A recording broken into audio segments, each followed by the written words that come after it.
Good morning. So today's little video is on mindset. So this is again just around our training program aimed at people, new starters in the company. So I think a key factor in your success or ability to, so from a business perspective, we want to try and get you upskilled as quickly as possible.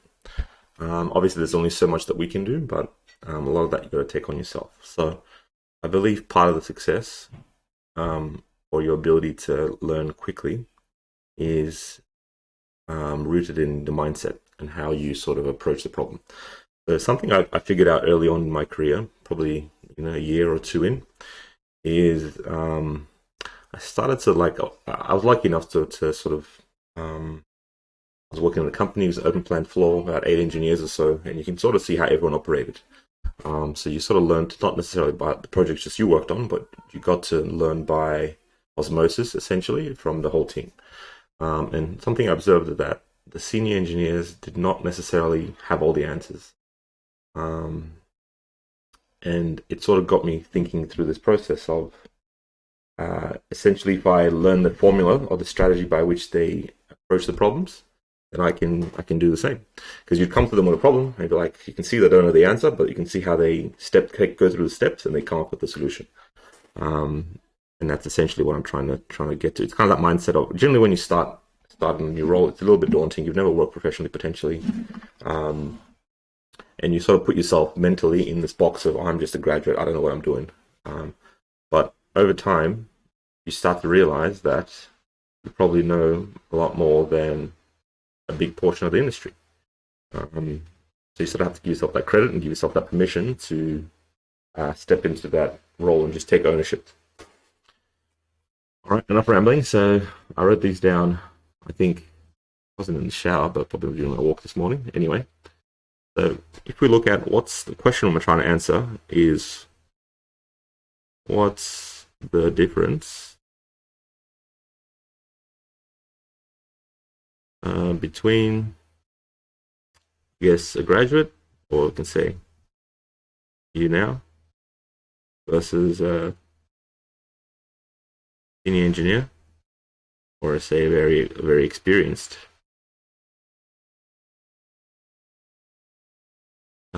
So let's say you in 5 to 10 years. Right. So what's the difference? And you can kind of look at it from 3 perspectives. So, well, I'm sure you can look at it kind of multiple ways, but I'm just going to look at 3 things. So let's look at processing power. This is brain power, I suppose, or how smart you are, intelligent, or whatever it might be. What I call the strategy, how you approach the problem. So essentially, you're getting you're essentially problem solving all day, right? So a lot of the value that you bring to a business or to a job or to your role is your ability to solve problems, whatever that might be.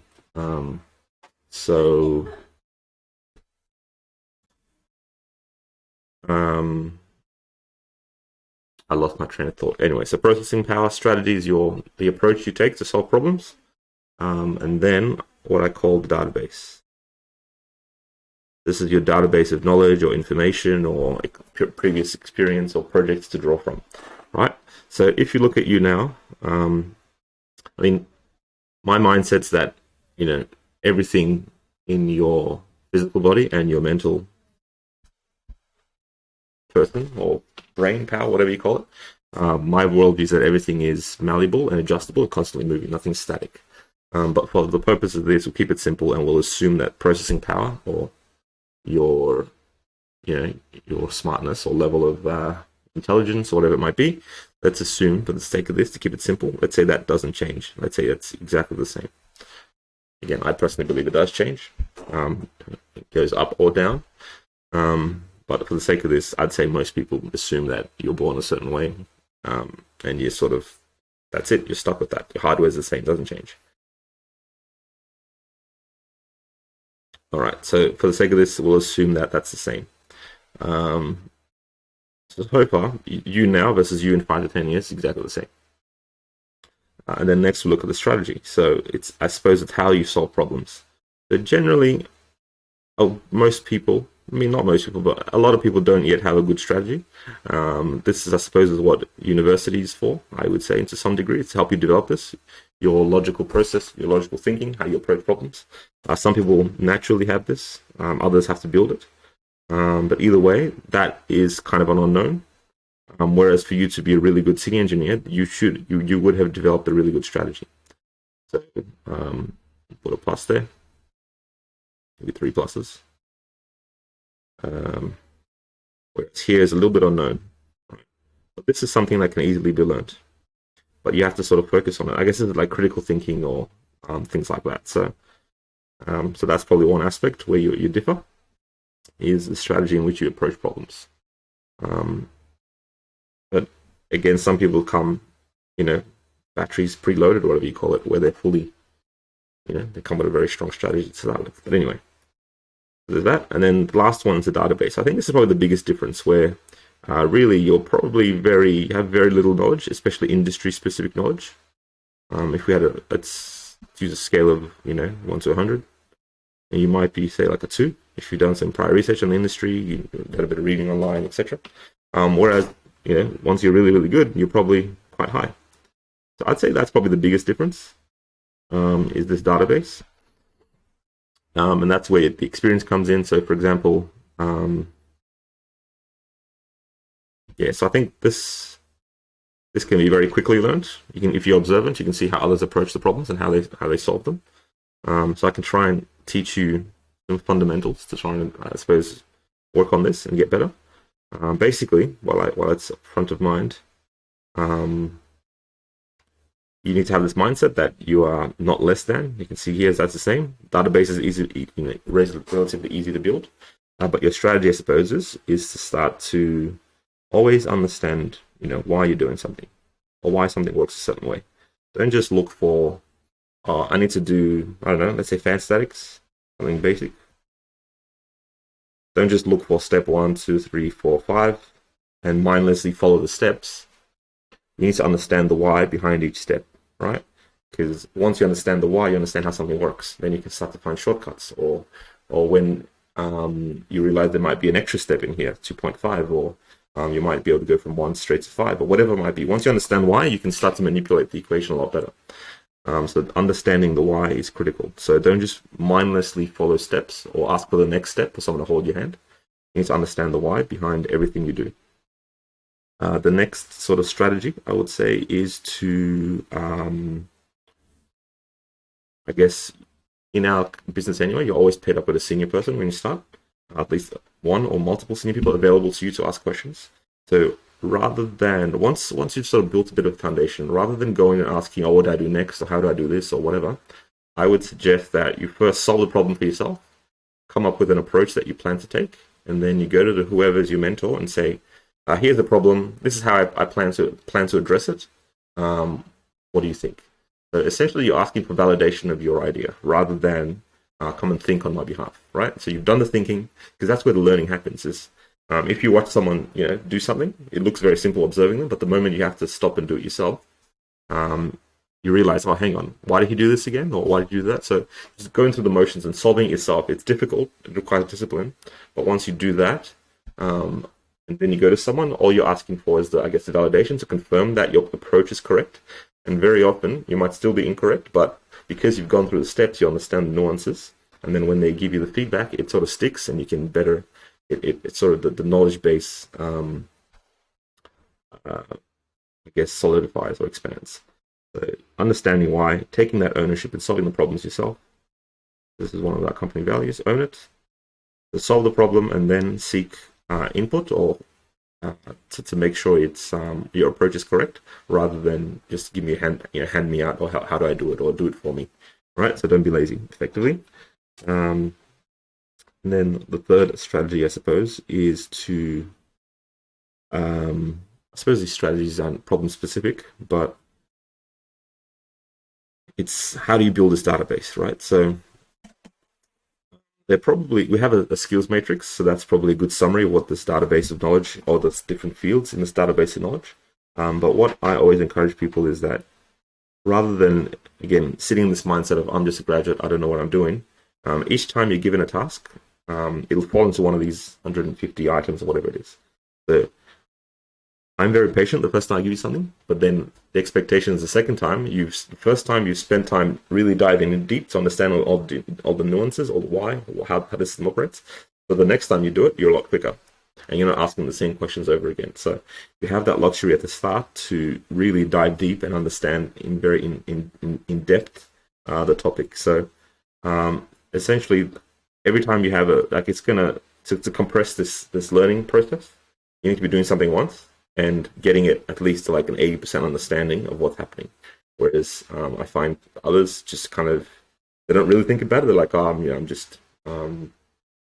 I don't know what I'm doing. I don't have to understand this in depth. I just got to do a little bit and learn later. Where I think I don't like that approach. If we look at it as a bar, so this is 0 to 100.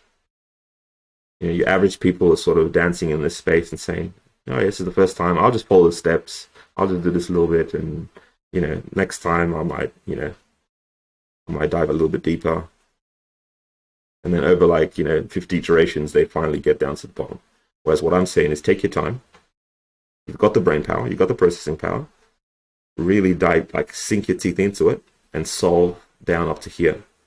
Yeah. So after you've been given a task once, I expect you to aim to be an expert in that task, right? So you're not going to be an expert in the whole role, which essentially someone at this level, if I've mentioned there's 150 skills, or this is just an arbitrary number, they have now become an expert at most of those. They've reached 80% at 150 items. Whereas you, and as you start, you again becoming an expert, but you're slowly accumulating one item at a time. So the quicker you can accumulate, get to your 150 items and get to the 80% of each of the 50 or 150, then you're sort of approaching this level. So it's that mindset switch of when you assign something, you got to learn it in depth and become an expert in that one task, right? And eventually you'll learn fan statics, become an expert, heat loads, become an expert, this, that, etc. So that's kind of level one, where you're given piecemeal single items, single tasks to do. But eventually you'll be able to have this toolkit or library of skills where you assign a project, and then you can be like, yep, I need that tool, I need this tool, I need this tool, and then you use them together, and then that's how you deliver your projects, right? So that's what we're trying to get to a point where you can be handed over a job, and you've got this tool set which you can draw from, and you can get going. So I believe that process can happen between, let's say, 12 weeks. I think you should have accumulated enough expertise in enough fields that you can be assigned a project, and you know your bearings, you know where you are contextually, and you can go forward, get the job done. You can make reasonable approaches and solutions, and then go and seek validation from your mentor to say, this is the problem, this is how I'm approaching it. What do you think? Do you have any tips for me? And then through that process, you're now refining this final 20%. Yeah. Through that process of getting feedback from someone who's more experienced than you. So now you're tapping into their database. But so effectively, what I'm trying to help you realize is that you're not that different from yourself in 5 to 10 years. Yeah, assuming your processing power is the same. Very often you can get a junior person who's got very high processing power. Whereas this person might have a low processing power, but because they built a database over time, that's where the advantage comes in. But this guy, you can now learn 3 times as fast. So if it's taking this guy 10 years to get there, you can get it in 3 years, right? So you really need to realize your starting point, and don't underestimate. You don't want to have a big head and be arrogant, but at the same time, you don't want to sell yourself short, right? Know your position, know your strengths, know your weaknesses, and then work out a strategy or a logical approach to how you're going to bridge the gap, right? So I think this bit is, I'll give you some tips, not necessarily how to project-specific strategies. This is more a strategy on how to build this database effectively. So I'd say that's your number one, the main goal when you're starting is, how do I build this database of knowledge? Yep, there's that. All right, I'll stop there. Let's go to another example. Let's say you've got problem A, right? So again, this is grad, experienced person. So generally what this person does is he goes into his library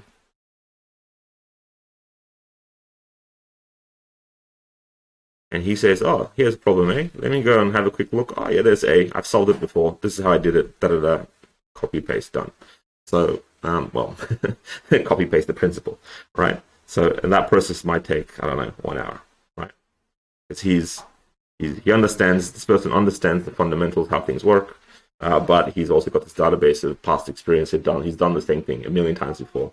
They can just draw on that and get it done. Whereas this person, database is not as full. He might have, I don't know, two items in here, or let's say 4 items. Yeah, the A is not there. He hasn't done this before. However, this person has built himself a strong foundation of first principles, and now they have to just apply this brain power.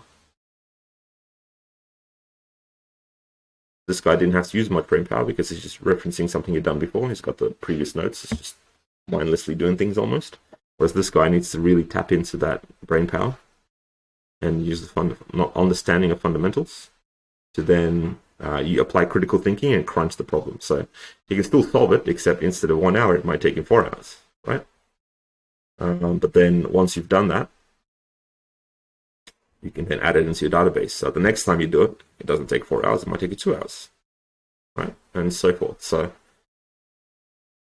that's the difference. You can still solve the problem, but this guy will probably take longer, and we understand that. And that's part of why, from a remuneration perspective, it's a difference there.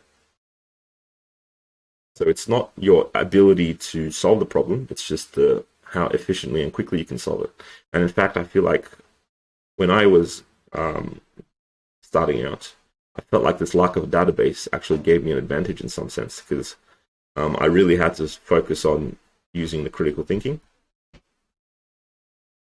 And very often what that does is you're asking questions like why or how, right?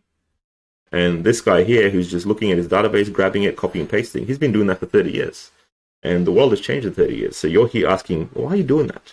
Why are you going, if this is where you're starting from and that's the destination, and he's doing these ones, because that's what they did 30 years ago, and there was an obstacle here 30 years ago, and there was another one over here 30 years ago. But now things have changed, so I'm starting here. I'm asking, using my critical thinking, I'm saying that's what we're trying to get to. Why don't we just go straight line? In the past, there was an obstacle here, so you had to go around it, but that doesn't exist anymore. Obstacle might be software, or computer, or processing power, or a new product, whatever it might be, right? So you actually, in many ways, have an advantage because you're asking very critical questions the whole time, rather than just, this is how we've done it for 30 years. So, again, point being, don't sell yourself short, yeah? You're well placed to solve the problems. You not very often, but many times can find better ways to do things more efficiently, more effectively. And yeah, just slowly quickly build your database. All right, I'll stop it there. Hopefully that was useful. Gotcha.